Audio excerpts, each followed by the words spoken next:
Bwana Yesu asifiwe sana, mpendwa mtazamaji wa MHAE TV. Karibu tena katika kipindi chetu cha mkate wa leo. Mkate wa leo, bado tunaziangalia aina za upendo. Nilikwambia ziko 6, tumeshazitazama 4, sasa tunaingia ya 5. Sasa tunaingia ya 5. Aina ya 5 ya upendo inasema upendo wa kibinadamu. Wenzetu wanauita compassionate love.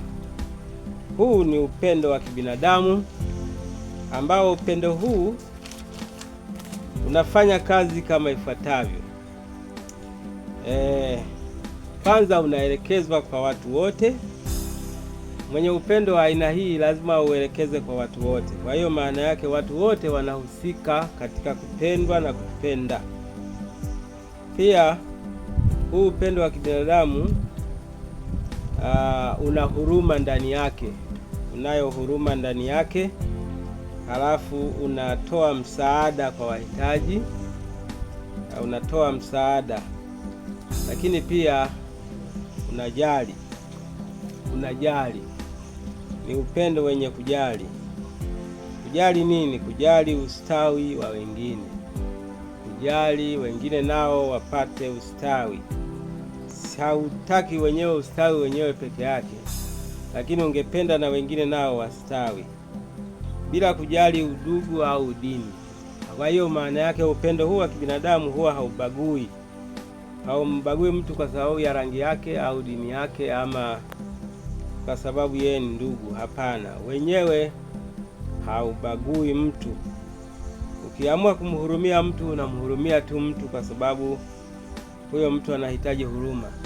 Ukiamua kumsaidia mtu, anamsaidia tu kwa sababu mtu huyo anahitaji msaada, bila kujali yeye ni nani.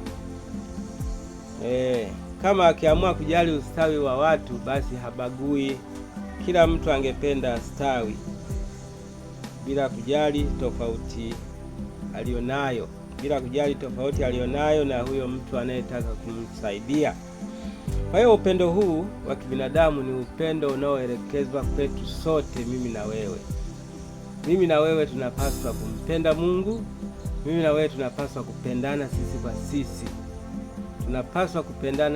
kwa sisi. Yaani kusaidiana, kama ni kuhurumiana tuhurumiane. Kama ni kujaliana basi tujaliane sisi sote. Kusiwe na ubaguzi. Ni upendo ambao haumbagui mtu. Upendo huu ni wa aina yake kabisa. Huu upendo unapaswa wewe kuwa nao. Wako watu hawapendi watu wa dini nyingine. Watu wengine hawapendi watu wa tabaka fulani. Wako watu hawapendi watu wengine kwa sababu sio ndugu zao. Lakini upendo huu hautaki kufanya hivyo, na wenyewe haubagui mtu, haumtengi mtu, haumfanyii mtu kwa sababu yeye ni ndugu au ni jamaa yake. Lakini wenyewe upendo wa namna hiyo unamfanya kila mtu furahi. Kama ni wakati wa kuwafurahisha, unawafurahisha wote. Kama ni wakati wa kuwapa, unawapa wote. Kama ni wakati wa kuwaombea, unawaombea wote. Kama ni nafasi, wanapewa wote, bila kujali anatoka wapi. Upendo huu wa kibinadamu upo kwetu mimi na wewe. Je, unawapenda watu wote au unawabagua? Wengine hupendelea familia zao, wengine hupendelea ndugu zao, jamaa zao, wengine hupendelea watu fulani tu kwa sababu ya hali zao. Lakini upendo huu hautaki ufanye hivyo. Upendo huu unataka ufanye kazi ya kuwapenda wote, kuwapa wote, kuwasaidia wote bila kubagua. Mungu wa mbinguni akusaidie, akubariki. Uwe na upendo huu ndani yako, Mungu atakubariki. Kwa sababu Mungu alituumba sisi wote. Kwa hiyo sisi sote tunatakiwa kupendana kama wanadamu. Tunapaswa kupendana. Wako watu wanaua wenzao, Wako watu wanawatendea wenzao mabaya. Ziko jamii au familia ambazo hazipendani zenyewe kwa zenyewe. Ziko ndoa zimekuwa na migogoro.